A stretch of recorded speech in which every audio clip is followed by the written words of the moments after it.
നമസ്കാരം. ഫാസിൽ സംവിധാനം ചെയ്ത് മോഹൻലാൽ നായകനായി അഭിനയിച്ച സിനിമയാണ് മണിച്ചിത്രത്താഴ്. ഹിറ്റ് സിനിമയാണ്. ഈ സിനിമയിൽ പപ്പുവിന്റെ ഒരു കഥാപാത്രമുണ്ട്. ഈ കഥാപാത്രം ഗണേഷ് കുമാറിനോട് ചോദിക്കുന്നുണ്ട്, എനിക്ക് എന്തെങ്കിലും പ്രശ്നമുണ്ടോ എന്നൊക്കെ ചോദിക്കുന്നുണ്ട്. അതായത് മാനസികമായിട്ട് എന്തെങ്കിലും പ്രശ്നങ്ങളുണ്ടോ, എന്നെ കാണുമ്പോൾ അങ്ങനെ വല്ല കുഴപ്പവും തോന്നുന്നുണ്ടോ എന്നാണ് പപ്പു ചോദിക്കുന്നത്. പിന്നീട് മോഹൻലാല്, അദ്ദേഹം ഒരു മാനസിക രോഗത്തിൽ ചികിത്സിക്കുന്ന ഡോക്ടർ കൂടിയാണ്. മോഹൻലാല് പപ്പുവിനോട് വെള്ളം കണ്ടാൽ ചവിട്ടണ്ട, ചാടിയാൽ മതി എന്നൊക്കെ പറഞ്ഞ് ചാടിക്കുന്ന ഒരു സീനുമുണ്ട്. പപ്പുവിനെ സംബന്ധിച്ചിടത്തോളം ആ സിനിമയിൽ ആ കഥാപാത്രത്തിന് തനിക്കെന്തോ മാനസിക പ്രശ്നങ്ങൾ ഉണ്ട് എന്നുള്ള ഒരു സംശയമാണ് ഉണ്ടായിരുന്നത് ആ കോമഡി കഥാപാത്രത്തിന്. എന്നാൽ അതിനേക്കാൾ രസകരമായ ഒരു കഥാപാത്രമായി, അതായത് സംശയമല്ല, തനിക്കെന്തോ പ്രശ്നമുണ്ട് അല്ലെങ്കിൽ താൻ നിൽക്കുന്ന സംവിധാനത്തിന് എന്തോ പ്രശ്നമുണ്ട് എന്നൊരു തിരിച്ചറിവ് ഹിന്ദു ഐക്യവേദിയുടെ സ്റ്റേറ്റ് പ്രസിഡന്റ് RV ബാബുവിനുണ്ടായിരിക്കുന്നു. ഞാൻ RV ബാബുവിന്റെ ഇന്നലത്തെ FB പോസ്റ്റ് കണ്ടപ്പോൾ ഈ പപ്പുവിന്റെ കഥാപാത്രത്തെ, ആ കോമഡി കഥാപാത്രത്തെയാണ് ഞാൻ ചിന്തിച്ചു പോയത്, ഞാൻ ഓർത്തുപോയത്. എന്തായാലും RV ബാബുവിന്റെ FB പേജിൽ ഇന്നലെ രണ്ട് പോസ്റ്റുകളാണ് ഷെയർ ചെയ്തിരിക്കുന്നത്. അതിലാദ്യത്തേത് കേരളത്തെ ലഹരി മുക്തമാക്കാൻ ആഭ്യന്തര വകുപ്പ് നടപ്പാക്കുന്ന ഓപ്പറേഷൻ തൂഫാന്റെ പ്രചരണാർത്ഥം സമസ്തയുടെ നേതാവ് ജിഫ്രി മുത്തുക്കോയ തങ്ങളെ തന്നെ ആഭ്യന്തരമന്ത്രി കൂട്ടുപിടിച്ചത് നന്നായി. മറ്റ് സമുദായ നേതാക്കളെക്കാൾ ഇക്കാര്യത്തിൽ മുൻകൈ എടുക്കേണ്ടത് സമസ്ത നേതാക്കളും കൂട്ടരുമാണ്. കാരണം സംസ്ഥാനത്ത് മയക്കുമരുന്ന് വ്യാപകമായി വിപണനം നടത്തുന്നവരും കള്ളക്കടത്തിലൂടെ കേരളത്തിലേക്ക് എത്തിക്കുന്നതും ഭൂരിഭാഗം പേരും തങ്ങളുടെ തന്നെ സമുദായത്തിൽപ്പെട്ടവരാണ് എന്നത് ആ സമുദായത്തിന് തന്നെ നാണക്കേടാണ്.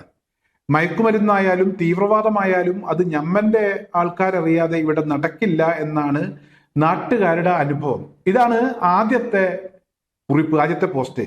അതോടൊപ്പം തന്നെ ഒരു ഫോട്ടോയും ഷെയർ ചെയ്തിട്ടുണ്ട്.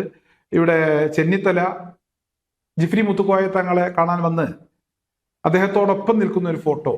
Kozhikode city police commissioner Shoukath അലിയും കൂടെയുണ്ട്, മറ്റൊരു ഉദ്യോഗസ്ഥനുമുണ്ട്, അദ്ദേഹത്തിന്റെ പേര് എനിക്കറിയില്ല. എന്നാലും അത്തരത്തിലൊരു ഫോട്ടോ കൂടെ ഇവിടെ ഈ ഒരു കുറിപ്പിനൊപ്പം ഷെയർ ചെയ്തിട്ടുണ്ട്. പിന്നീട് മറ്റൊരു കുറിപ്പ് കൂടെ, മറ്റൊരു പോസ്റ്റർ കൂടെ ഇവിടെ RV ബാബു അദ്ദേഹത്തിന്റെ പേജിൽ ഷെയർ ചെയ്തിട്ടുണ്ട്. ആഭ്യന്തരമന്ത്രിയും പോലീസ് മേധാവികളും സമസ്ത നേതാവിനെ മുഖം കാണിക്കാൻ നിൽക്കുന്ന കേരളം. ഇതാണ് രണ്ടാമത്തെ പോസ്റ്റ്. ADGP RSS സർക്കാര്യവാഹകിനെ കണ്ടപ്പോൾ ആക്ഷേപിച്ചവരും സർസംഘചാലക് പങ്കെടുത്ത പരിപാടിയിൽ സർവകലാശാല VC-മാർ പങ്കെടുത്തതിനെ വിമർശിച്ചവരും മൗനത്തിൽ. ഇതാണ് രണ്ടാമത്തെ RV ബാബു ഷെയർ ചെയ്ത ആ പോസ്റ്റർ. അതായത് RV ബാബുവിന് ഒരു കാര്യം വളരെ കൃത്യമായി മനസ്സിലായി എന്നാണ് ഞാനിപ്പോൾ മനസ്സിലാക്കുന്നത്. അതായത് RV ബാബു ഹിന്ദു ഐക്യവേദിയുടെ ആളാണെങ്കിൽ പോലും RSSുമായും അതുപോലെ തന്നെ മറ്റ് സംഘപരിവാർ സംഘടനകളുമായും BJPയുമായൊക്കെ ബന്ധം പുലർത്തുന്ന വ്യക്തിയാണ്. അവരോടൊപ്പം നിൽക്കുന്ന വ്യക്തിയാണ്.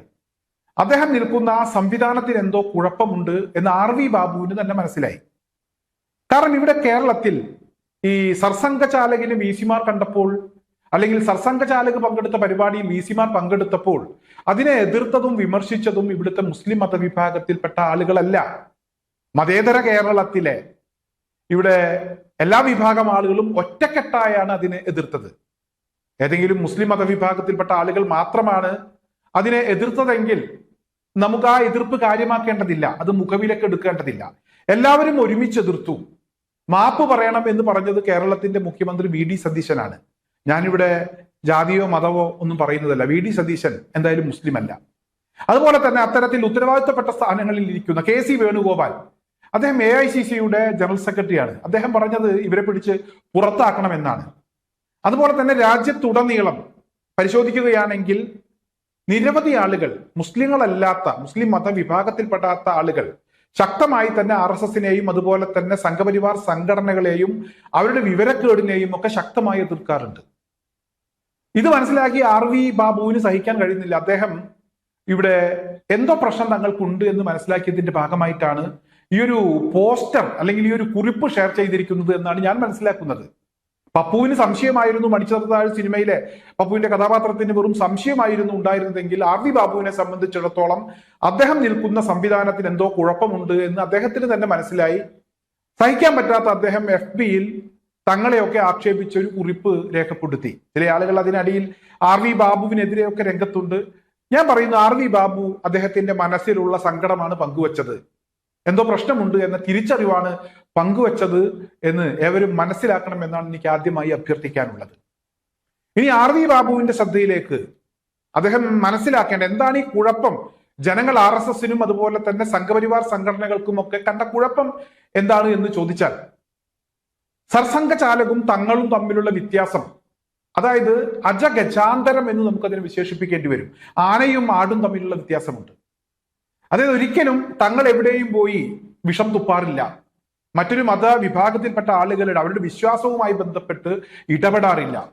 ഏവരും ഇവിടെ ഖുർആൻ അംഗീകരിക്കണം, പ്രവാചകനെ അംഗീകരിക്കണം, ഏവരുടെയും ദൈവം അള്ളാഹുവാണ്, അള്ളാഹു അക്ബർ എന്നൊക്കെ പറയണം എന്ന് തങ്ങൾ ആരോടും പോയി പറയാറില്ല. ജയ് ശ്രീരാം എന്ന് പറഞ്ഞാൽ എന്താണ് പ്രശ്നം, അങ്ങനെ പറയണം എന്ന് പറഞ്ഞ് ആൾക്കൂട്ട ആക്രമണങ്ങൾക്ക് തങ്ങൾ ആഹ്വാനം നടത്താറില്ല. അതുപോലെ തന്നെ ഇവിടെ ഞാൻ പറഞ്ഞല്ലോ, എവിടെയും പോയി വിഷം തുപ്പാറില്ല. അതുപോലെ ഇവിടെ ഈ കഴിഞ്ഞ ദിവസം പുറത്തു വന്ന ഒരു വാർത്തയാണ് അയോധ്യയിലെ രാമക്ഷേത്രവുമായി ബന്ധപ്പെട്ട്. അവിടെ ഒരു മസ്ജിദ് പൊളിച്ചു നീക്കിയാണ് ഈ രാമക്ഷേത്രം പണിതുയർത്തിയത്. മസ്ജിദ് തകർത്തതുമായി ബന്ധപ്പെട്ട്, അത് പൊളിച്ചതുമായി ബന്ധപ്പെട്ട് മുസ്ലിം സമുദായത്തെ സംബന്ധിച്ചിടത്തോളം അവർക്ക് വലിയ വേദനയുണ്ട്. ആ വേദന പലപ്പോഴും അവർ പറയാറുണ്ട്. അതേസമയം കോടതി ഇടപെട്ട് അവിടെ ഒരു അമ്പലം പണിതതുമായി ബന്ധപ്പെട്ട് ആ വിഷയത്തിൽ ഇടപെടാനോ വർഗീയത പറയാനോ വിദ്വേഷം പ്രചരിപ്പിക്കാനോ ഒരു മത നേതാവും, പ്രത്യേകിച്ച് തങ്ങൾ ഉൾപ്പെടെയുള്ള സമസ്ത ഉൾപ്പെടെയുള്ള ഒരു സംഘടനകളും ഒരു സമയത്തും വന്നിട്ടില്ല. എന്നാൽ ഇപ്പോൾ ഈ രാമക്ഷേത്രവുമായി ബന്ധപ്പെട്ട് പുറത്തു വരുന്ന വിവരം 200 കോടി രൂപയുടെ തട്ടിപ്പ് അവിടെ നടന്നു എന്നുള്ളതാണ്. സ്പെഷ്യൽ ഇൻവെസ്റ്റിഗേഷൻ ടീം ഈ ഒരു അമ്പലവുമായി ബന്ധപ്പെട്ട് RSS ഉൾപ്പെടെയുള്ള സംഘടനകൾ ഈ അമ്പലവുമായി ബന്ധപ്പെട്ട് അതിന്റെ ദൈനംദിന കാര്യങ്ങളിൽ ഇടപെടുന്നുണ്ട്, അത് കണ്ടെത്തിയിട്ടുണ്ട്.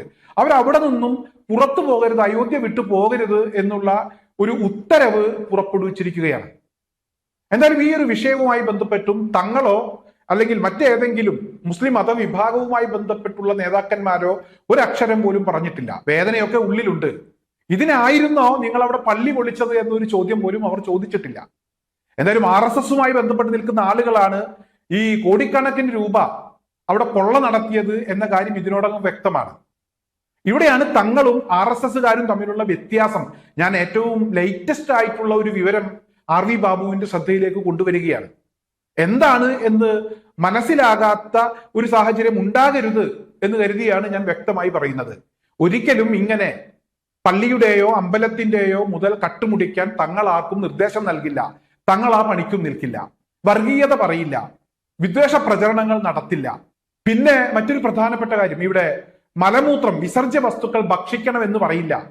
അതൊക്കെ വളരെ പുണ്യമുള്ള സംഗതിയാണ്, ശുദ്ധിയുള്ള സംഗതിയാണ് എന്ന് തെറ്റായ പ്രചരണങ്ങൾ നടത്തില്ല. അങ്ങനെ ഒരുപാടുണ്ട്. ഈ തങ്ങളും അതുപോലെ തന്നെ സർസംഘചാലകും തമ്മിലുള്ള വ്യത്യാസമൊക്കെ പരിശോധിച്ചാൽ ഒരുപാടുണ്ട്. RV ബാബു അത് മനസ്സിലാക്കണം. അതുകൊണ്ടാണ് ഇവിടെ തങ്ങളെ കാണുന്നതിനു വേണ്ടി ADGPയും സിറ്റി പോലീസ് കമ്മീഷണറും അതുപോലെ തന്നെ കേരളത്തിന്റെ ആഭ്യന്തര വകുപ്പ് മന്ത്രിയും ഒക്കെ കാണുന്നതിന് വേണ്ടി അങ്ങോട്ട് പോകുന്നത്. ഓപ്പറേഷൻ തൂഫാനുമായി ബന്ധപ്പെട്ട് അതിന്റെ തൂഫാൻ ബാരിയറായിട്ട് തങ്ങളെ ക്ഷണിക്കുന്നത് അതിന്റെ ഭാഗമായിട്ടാണ്. അല്ലാതെ ഞമ്മന്റെ ആളുകൾ ലഹരി വസ്തുക്കളുമായി ബന്ധപ്പെട്ട് അതിന്റെ ഇടപാടുകാരോ ഇടനിലക്കാരോ ആയതുകൊണ്ടല്ല. RV ബാബു മനസ്സിലുള്ള വിഷമം പറയുന്നതാണ് എന്ന് എനിക്ക് മനസ്സിലാക്കുന്നുണ്ട്. പക്ഷെ ചില ആളുകളൊന്നും അത് മനസ്സിലാക്കാതെ RV ബാബുവിന്റെ പോസ്റ്റിനടിയിൽ ചില പ്രതികരണങ്ങളും രേഖപ്പെടുത്തുന്നുണ്ട്. എന്നാലും ഒരു കാര്യം മനസ്സിലാക്കുക, സർസംഘചാലകും തങ്ങളും തമ്മിലുള്ള വ്യത്യാസം അത് അജഗജാന്തരമാണ്. നമുക്കൊരിക്കലും ഈ രണ്ട് കൂട്ടരെയും തമ്മിൽ ഒരിക്കലും അവരെ ഒരു താരതമ്യം പോലും നമുക്ക് ചെയ്യാൻ കഴിയില്ല. സർസംഘചാലക് ഇവിടെ വർഗീയത പറയുന്ന, വിദ്വേഷം പറയുന്ന, ഗോമൂത്രം കുടിക്കാൻ പറയുന്ന, ചാണകം കഴിക്കാൻ പറയുന്ന അത്തരത്തിലുള്ള ചില ഇടപെടലുകൾ നടത്തുന്ന ഒരു വ്യക്തിയാണ്. അതുപോലെ തന്നെ സംഘപരിവാർ സംഘടനകളുമായി ബന്ധപ്പെട്ട് അതിന്റെ തലപ്പത്തിരിക്കുന്ന ആളുകളെ കുറിച്ച് ഒരു പരിശോധന നടത്തിയാലും ഇത്തരത്തിലുള്ള ആളുകളാണ്. അവരെയൊന്നും ഇത്തരത്തിലുള്ള പണിക്ക് കൊള്ളില്ല. പൊതുസമൂഹം ഒരിക്കലും അംഗീകരിക്കില്ല. പൊതുസമൂഹത്തിൽ ഏവരും അംഗീകരിക്കുന്ന തങ്ങളെപ്പോലുള്ള ആളുകളാണ് ഇത്തരത്തിലുള്ള സ്ഥാനങ്ങളിൽ ഇരിക്കാൻ യോഗ്യതയുള്ളവർ എന്ന് മനസ്സിലാക്കിയതിന്റെ ഭാഗമായിട്ടാണ് ചെന്നിത്തല അങ്ങോട്ട് പോയി കണ്ടത്, പോലീസ് അങ്ങോട്ട് പോയി കണ്ടത്. ഇവിടെ സർസംഘചാലകിനെ കാണുമ്പോൾ വിവാദമുണ്ടാകുന്നത് അവരെ ഇത്തരത്തിലുള്ള പദവികളിൽ ഇരുത്താൻ കൊള്ളില്ല, അങ്ങോട്ട് പോയി കാണാൻ കൊള്ളില്ല എന്നുള്ള കേരളീയ പൊതുസമൂഹത്തിന്റെ ഉത്തമമായിട്ടുള്ള ബോധ്യത്തിന്റെ അടിസ്ഥാനത്തിലാണ്. അത് RV ബാബു മനസ്സിലാക്കണം എന്ന് മാത്രമാണ് എനിക്ക് ഈ ഒരു അവസരത്തിൽ അഭ്യർത്ഥിക്കാനുള്ളത്.